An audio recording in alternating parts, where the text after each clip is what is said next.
This Phoenix officer is a documented liar whose history of lies were hidden during a trial. Officer Armour is entitled to qualified immunity. Armour is also on the Brady list. It was determined that it was Brady material. Simple question. Yes. Simple answer, yes. Yes. So you don't know if she was under the influence at that time, do you? No. The Professional Standards Bureau of the City of Phoenix. I didn't ask you how to build a clock. It was turned over to the defense counsel, correct? It was turned over to defense counsel, yes. Armour retired early. He gets a full pension and benefits. Welcome back to the LackLuster channel.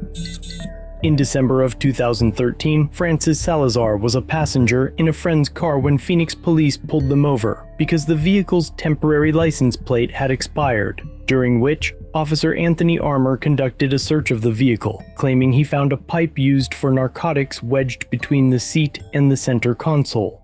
In his report, he wrote that Francis admitted it was hers, and that it contained narcotics.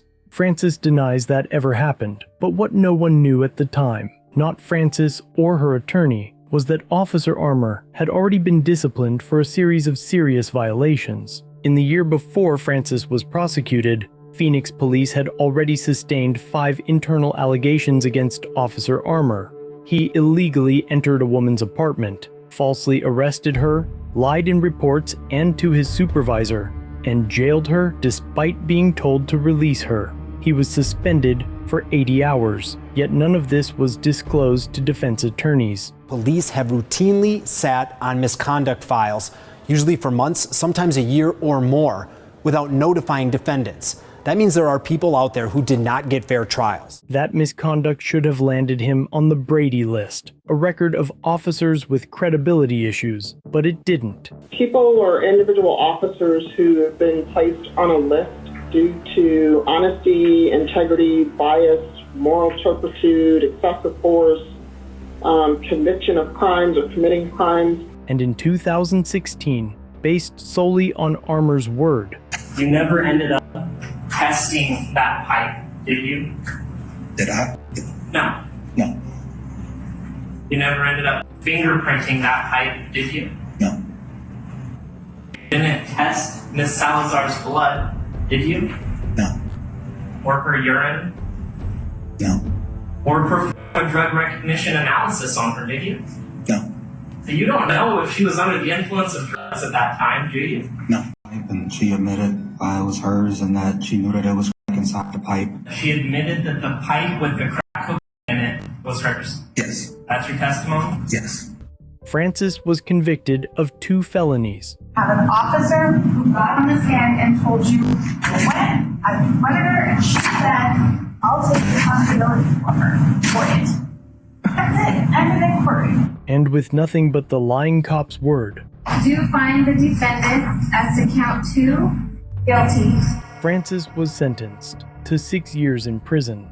It was devastating. It was worse than a nightmare. While Francis sat in prison, Officer Armour was accused of sexually assaulting a woman during a traffic stop.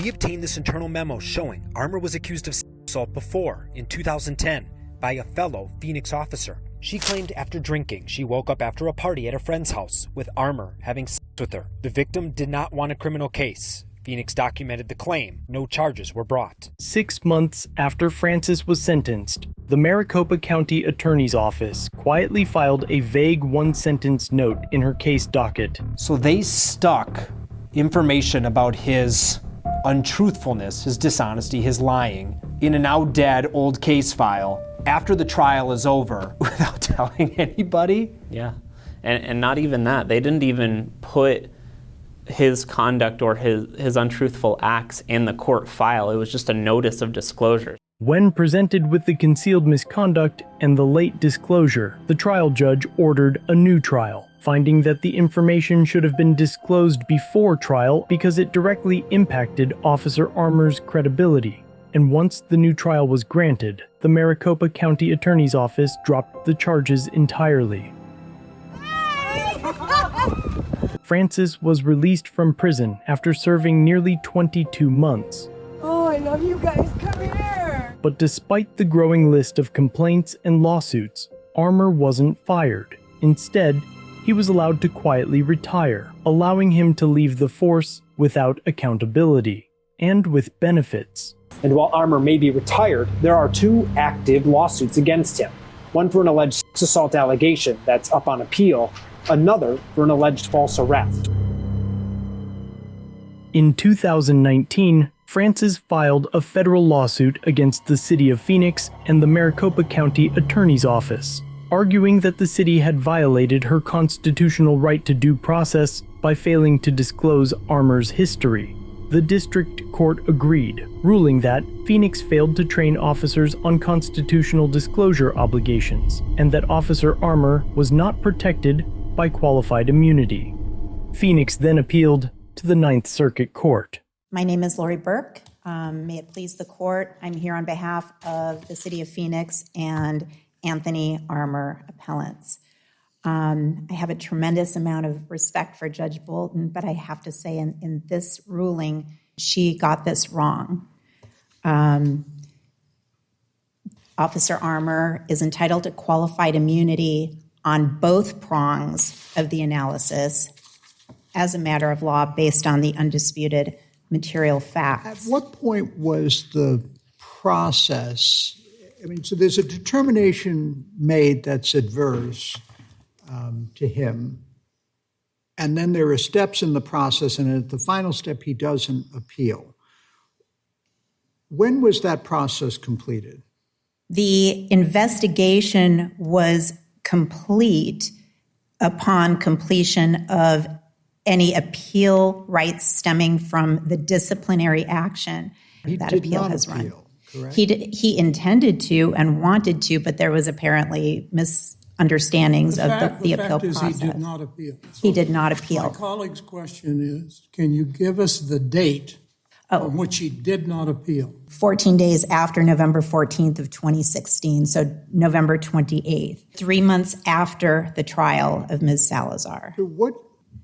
Was there some finding before the November 14th disciplinary notice?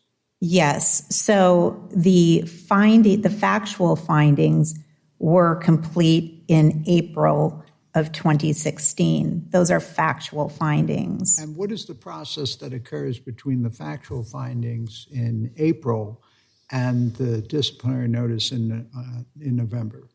I'm sorry. The PSB concluded its investigation in April, but the notice of findings was signed on June 30th of 2016. 30th. Yes. So I apologize for that mistake. Okay. And then following the notice of findings being issued and signed by Officer Armour, then it goes to the disciplinary review board. In September of 2016, the DRB recommended that Officer Armour receive an 80-hour suspension. And that September, you said? That's September of 2016. And so again, after her trial. The trial was in August of 2016. Okay. At some point, some arm of the justice system in Arizona determined that the results of this disciplinary process was Brady material, correct? At some point, it was determined that it was Brady material. Simple yes. question. Simple yes. answer. Yes. Yes. And as a result of that determination, the information was turned over to Salazar's defense counsel. It was turned over by the Professional Standards Bureau of the City of Phoenix. I didn't ask you how to build a clock. It was turned over to the defense counsel, correct? It was turned over to defense counsel, yes. And the defense counsel filed a motion for a new trial. Correct. And what was the state's response to that motion? The state did not oppose their request for a new trial. In fact, they joined in not only the determination she was entitled to a new trial, but to issue an exoneration, correct? She was not exonerated. They dismissed the charges, but she was never determined to be innocent. They just decided not to pursue a new trial. The court granted her a new trial. And then the state dismissed the charges. So this is not a case where the defenses to the criminal case is arguing that it should or should not have been Brady material. The state itself determined it was Brady material. Correct. And the state is who makes that decision. So there's a review process. Once there are sustained findings of misconduct of a police officer at the City of Phoenix, that the responsibility for making a determination as to whether to submit it to the prosecutor for Brady determination is delegated to the Professional Standards Bureau, and specifically the lieutenant within the Professional Standards Bureau. That's outlined in the Bureau manual. When was that? After the trial? How long after the trial? That was in December 28th. So it was 190 days. November, December, September, 120 days approximately. Okay. So meanwhile, Salazar in state prison serving a 6-year term. Correct. It was a few weeks after her sentencing. In a case where there's a traffic stop and drugs, she's a passenger, Salazar, right, in the car? Correct. And drugs were found in the car. And at trial, Armour said, she said these were my drugs, right? Yes. But there's a disciplinary finding that this particular officer has written false reports. One. Okay. Lied to superiors. In the same incident, correct. And made a false arrest. Correct. But what explains the delay with someone sitting in prison that the state ultimately determined is entitled to a new trial? Because the investigatory process has to be completed. The investigatory process was complete, you just told me, after 120 days. Right, but in order to bring a civil claim for this Brady violation, there has to be deliberate indifference. And there was no deliberate indifference here. There was a process in place that was performed exactly how the prosecutor's office had requested, and it had always been done, the timing of it. And in 2020, 4 years later, when the county attorney informed the city that they wanted it to receive disciplinary reports after the findings are complete, it changed. But there was no deliberate indifference. You have to have that additional element in order to prevail on a Section 1983 claim for a Brady violation. It's not just that there was a Brady violation, but the Brady violation, there was no Brady violation by Officer Armour, because the responsibility for making this type of disclosure was delegated to the Professional Standards Bureau. When did the prosecutor in the Salazar drug case become aware of this material? In January of 2017, when Officer Armour was added to the Brady list. And this is when the prosecutor asked the city of Phoenix to produce the information? No, it was a few years later that a different person within the city of Phoenix, within the county attorney's office, said, we'd like to start getting these findings of misconduct once the facts are final, which is when the findings are signed, notice of findings are issued and signed. And the notice of findings was signed when? In this case, it was signed in June of 2016, June 30th of 2016. But that's in advance of the trial. That is correct. But back at this time, and consistent with the Arizona Peace Officers Bill of Rights, the investigation wasn't considered final until the whole disciplinary process had been completed. And so it was promptly provided to the county attorney's office once that process was completed. Can a state statute like the Arizona Police Officers Bill of Rights override Brady responsibilities? No, but it can create a basis for finding that qualified immunity applies. Would it be reasonable to every police officer that, or would every reasonable police officer believe that he or she had a responsibility to disclose a finding of misconduct prior to? I don't think any part of the claims here are addressed to Officer Armour personally or in his capacity as Phoenix Police Department. Yes, they are. Law enforcement officer. They're aimed at the prosecutor, the city of Phoenix, et cetera, and why something that the state ultimately found so convincingly Brady material that they agreed that Salazar was entitled to a new trial. Count 1 is a Section 1983 claim against Anthony Armour in his individual capacity. So plaintiff is claiming that Officer Armour wrongfully failed to disclose the report of misconduct to the county attorney. And that has been delegated. There's no clearly established law that the court addressed the clearly established prong at much too high of a level of generality. The court did not cite a single case involving police officer misconduct, the timing of disclosure of reports of police officer misconduct. And so how would a reasonable police officer know that there was a requirement to disclose it at any earlier time? There was no law to put officers on notice. This is how if the court disagrees with you on the Brady violation and affirms the district court, then the court here has to affirm on the Monell decision, correct? And conversely, if we agree with you, that eliminates any possibility of bringing a Monell claim. Or the court, if the court affirms on the Brady violation, then the court should decline jurisdiction to rule on, pendant jurisdiction to rule on the associated Monell claim. Both go back then. Right. Okay. Do you want to save time for I would like to, okay. Yes. Thank you. All right.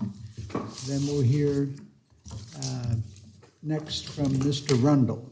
Good morning, Your Honors. May it please the court, Benjamin Rundle for appellee Francis Salazar. Your Honors, Judge Bolton correctly determined Miss Salazar, a grandmother who spent 2 years in prison because of a dishonest officer's suppression of impeachment material, presented genuine issues of fact for trial as to both of her claims. Accordingly, this court should affirm the district court's denial of summary judgment for 2 reasons.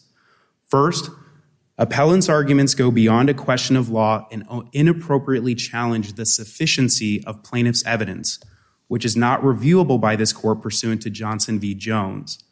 But even if the issue were properly before the panel, the record below supports a triable issue. The City of Phoenix Police Department's lack of training and supervision was at the heart of Ms. Salazar's constitutional deprivation, and that Officer Armour acted in reckless disregard of Ms. Salazar's right to a fair trial. We have jurisdiction over the Monell piece of this. I mean, the interlocutory review of a denial of a motion of summary judgment is tied to qualified immunity and maybe any issues that are inextricably intertwined, but I don't see how Monell issues, apart from the common issue of liability, any further issues about policy would be reviewable. Your Honor, I think that's correct. And here I would just point back to the district's court's order, which said when reviewing the record in Salazar's favor, there are questions of fact whether the PPD made a deliberate or conscious choice. So I think in terms of reviewing the order and looking clearly at Johnson v. Jones for the Monell issue specifically, where is the neat issue of law? I'm going to quote from Johnson, if I may, Your Honor. A defendant entitled to invoke a qualified immunity defense may not appeal a district court summary judgment order insofar as that order determines whether or not the pretrial record sets forth a genuine issue of material fact. Well, it doesn't mean, Johnson does not mean that if the district court says that there is a material issue of fact, that therefore the order isn't reviewable. It means that you can't appeal it on challenging that particular ground, but there are plenty of cases where, even though that is said, we can nonetheless address the legal issue, whether taking the facts in the light most favorable and assuming the disputed issue of fact is resolved in favor of the appellee, was there nonetheless qualified immunity. So Johnson isn't as big an obstacle to asserting review in these cases as I think you're contending it is. Judge Collins, I would agree with that assessment, and I would say that even if we turn to the Monell claim, I think that the disputed material facts here do weigh to whether or not a jury or a trial a jury could find that the city acted with deliberate indifference. And if I may, but the qualified immunity is with respect to armor. And so I don't see how those issues really overlap with anything with the Monell. So it seems to me that there's no jurisdiction, but it's not because of Johnson. It's just because denials of summary judgment to cities in 1983 cases are not appealable because it's based on qualified immunity, and qualified immunity doesn't apply to the city. That's correct, Your Honor. We would absolutely agree with that interpretation. And I think moving, Your Honor, to clearly established. With respect to armor now? With respect to armor, Your Honor. I mean, the problem there is, we're not talking about something like there was a confession from another person that he hid, or there was a fingerprint of another person and he filed it away in the wrong drawer. Something that's obviously, what we have is his own conduct, which he, at some level has disputed, and a finding is made in the course of a process. So what's the clearly established law that says that at the first point in the process that there's something negative, it's Brady, as opposed to it's Brady at the end of the process when the initial fact finding has been reviewed and now it's settled? What's the clearly established law that says that the first instant, then it's Brady? Your Honor, in terms of looking to what is a clearly established law, I think we should turn to this court's opinions in Carrillo and Tennyson. And Judge Collins, you appropriately identified the fact patterns in those two cases, but I think just like those cases, and looking at the record in the light most favorable to plaintiff, we know that as early as June 27th, 2016, or 2015, which is a couple months before Ms. Salazar's criminal trial, that the final factual investigation has been completed for this Professional Standards Bureau report. That means that those findings can't be changed. You can look at Commander Collins' testimony on that. He's the former head of the Professional Standards Bureau. So the disciplinary review board that then goes through this before it could be appealed, they can't change, set aside, or vacate those findings? According to Commander Collins, no, Your Honor. And so I think that's a key point of distinction between plaintiff's position and the defendant's position here. Once that factual finding is made by investigators at the Professional Standards Bureau, that's a final factual determination. Now, there's a few. So what's the point of the appeal? If the facts are final and can't be set aside and challenged, what are the other layers of review for? Certainly, Your Honor. So the Professional Standards Bureau for the City of Phoenix doesn't make disciplinary findings. They make factual conclusions and they determine whether or not the policies have been violated or an officer has done something wrong. Discipline is actually held by the Chief of Police. There is a disciplinary review board which the Chief of Police uses, but the disciplinary review board is a separate process. So whether or not an officer has violated policy, that's already been determined by the Professional Standards Bureau. The Chief of Police then determines what discipline, if any discipline, should relate back to the misconduct. And an officer has the inability to appeal the discipline. For example, let's say that they violated policy and were terminated. Maybe the disciplinary review board disagrees the termination was the appropriate discipline for the misconduct. But there wouldn't be a question, Your Honor, as to whether or not misconduct occurred. And I think that that's a key fact here in this case, is that as of June, so we're talking months before Ms. Salazar's trial, Officer Armour knew that those factual findings had been confirmed by the PSB, meaning that those factual determinations were not going to change in a disciplinary review process. Do we have to determine, to support what you're arguing right now, that Officer Armour had a personal responsibility to disclose the disciplinary findings? No, Your Honor. The test under clearly established is objective. It's not a subjective inquiry that looks at Officer Armour's state of mind. In fact, if we look at Carrillo says Are the facts sufficiently clear that every reasonable official would have understood that what he is doing violates that right? If we look back at Judge Bolton's order, she appropriately determined that there can be an inference made that Officer Armour, being a 12-year veteran of the City of Phoenix Police Department, that any official in his position would know that misconduct going to his dishonesty before he testifies as, and I think this is critical as well, Your Honors, the key witness in a criminal trial should have turned that information over at some point before the trial. And if I might, Your Honors, I would like to quote to Tennyson, and I think Tennyson makes clear in thinking about this situation, when should impeachment material be turned over? Well, that might be difficult to discern, but clearly it should be turned over at a time when it's of use to the criminal defendant. Here, as the city concedes, Ms. Salazar did not have this material prior to trial, and it was little use to her because she didn't have it at trial. So going back to this objective test, I would also say that this court has confirmed in decision after decision, like Carrillo and Tennyson, that the right to impeachment material as required by Brady is clearly established and has been since at least 1984. That's because for the legal principle to be clearly established, it is not necessary that the very action in question has previously been held unlawful, but rather that in the light of pre-existing precedent that the unlawfulness is apparent. Can I ask another question about this process? Yes. So when he is served with the disciplinary notice in November, if he had appealed, what exactly would have been the process, and would that process have been able to set aside the June factual findings?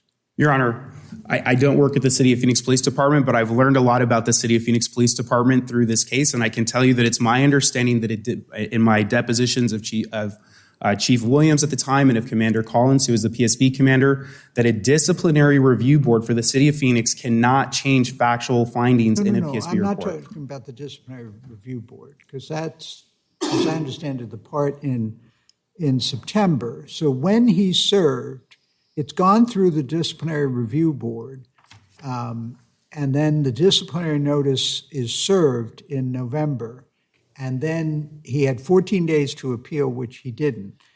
If he had filed that appeal, could he then have challenged in that appeal the factual findings in June? It's my understanding that he couldn't. He could only challenge the discipline that was merited out as a result of the misconduct. Where would he have been appealing to? Your Honor, he would have been appealing to that disciplinary review board panel. Now I'm very confused, because I thought the findings are made, it goes to the disciplinary review board, and then they issue the notice, and then he appeals back to the board? So, Your Honor, breaking it down, the PSB investigation, there's a final determination by PSB, correct? After that, discipline is determined by the chief of police, though sometimes that's delegated to other levels of command within the City of Phoenix Police Department. Once discipline is issued, Officer Armour can appeal, and I'm assuming, well, based on the record, he can appeal to a board, but he's appealing the discipline found by that higher chain of command. It's very possible, Your Honor, that someone could be found to have engaged in misconduct in a PSB investigation, but not be disciplined. And in fact, that has happened previously. If we look at this case in the record in this case, this isn't the first time that there were allegations of misconduct against Officer Armour. This is the first time that allegations of officer misconduct resulted in discipline.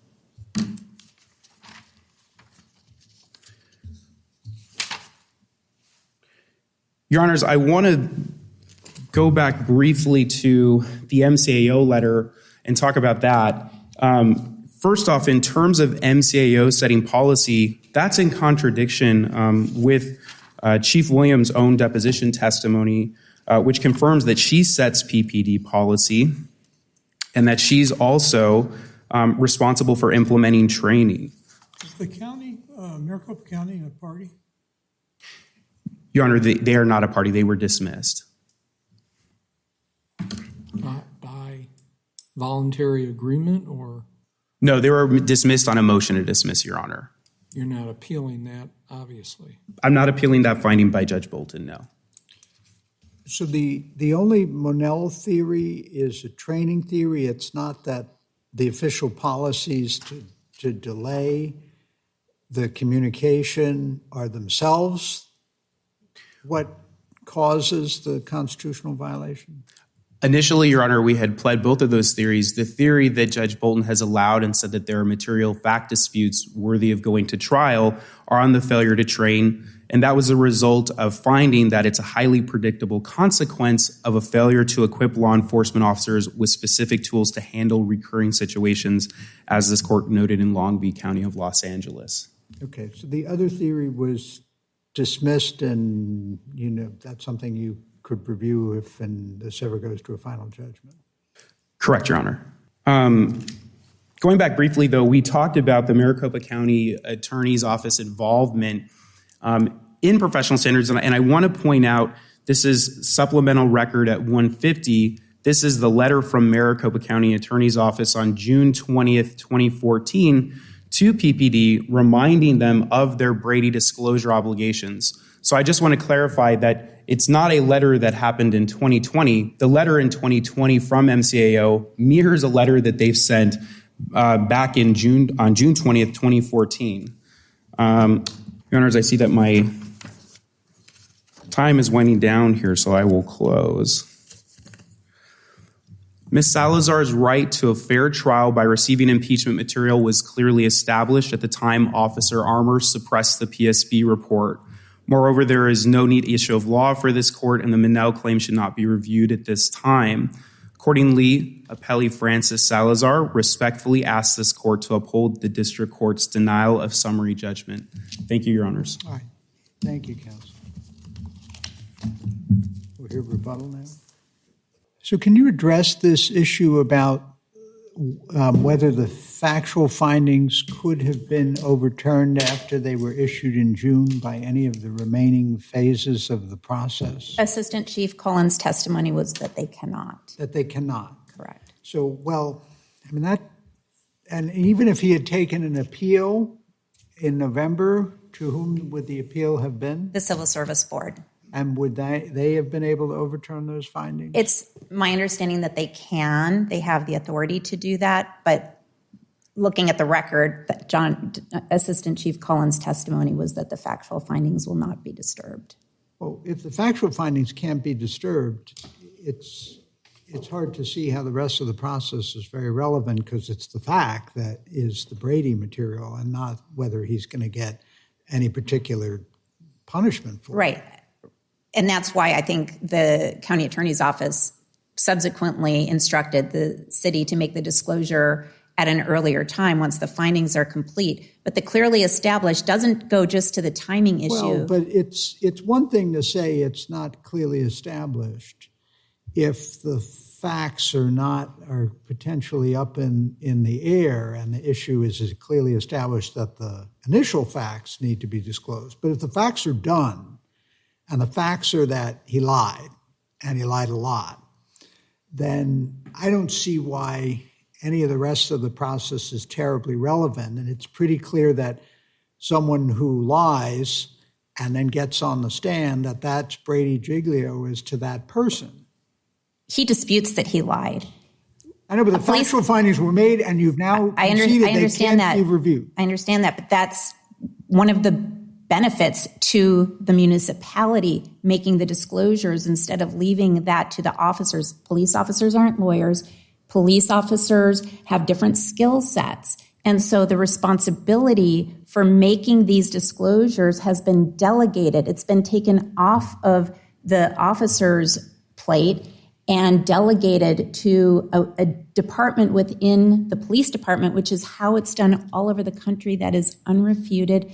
Their expert did an expert disclosure, a rebuttal disclosure, and did not refute that in our expert's report, that this is the common practice. And if you look at the letter that Mr. Rundle was discussing, it's Exhibit 41 to the Ms. Salazar's Statement of Facts, the letter from the county attorney dated June 20th, 2014, reminding of the disclosure obligations under Brady, states that it reminds all we are requesting all police agencies to notify us of adverse findings, not police officers. The police officers never got this letter. There's no evidence Officer Armour ever got this letter. That's because the responsibility lies with the Professional Standards Bureau. That is what it is not clearly established that a police officer has to personally make this disclosure of sustained findings of misconduct where that has been delegated to a specific department within the police department. If a police officer could be held liable in this case, you would have Counsel, thousands of cases. I've let you go over. I think Okay, we thank have you, your Your Honor. argument, and I appreciate the arguments of both you. counsel this morning. And the case of Salazar versus Phoenix will be submitted for decision. In March 2024, just before a ruling could be issued by the Ninth Circuit, the city agreed to settle the case. Frances received $650,000 after spending nearly 2 years of her life in prison for a crime she insists she didn't commit. With a quick vote, Phoenix City Council ending a major lawsuit, a $650,000 settlement now going to Frances Salazar. She's a grandmother who spent nearly 2 years in prison, wrongfully convicted because police hid their officers' history of lying. The now disgraced ex-officer Armour still receives benefits, and the city settled the lawsuit using your tax dollars and an insurance policy that is also paid for by your tax dollars. As usual, the combination of indemnification and qualified immunity continue to create a system void of consequence, and the taxpayers are the only ones to pay for the crimes of the state.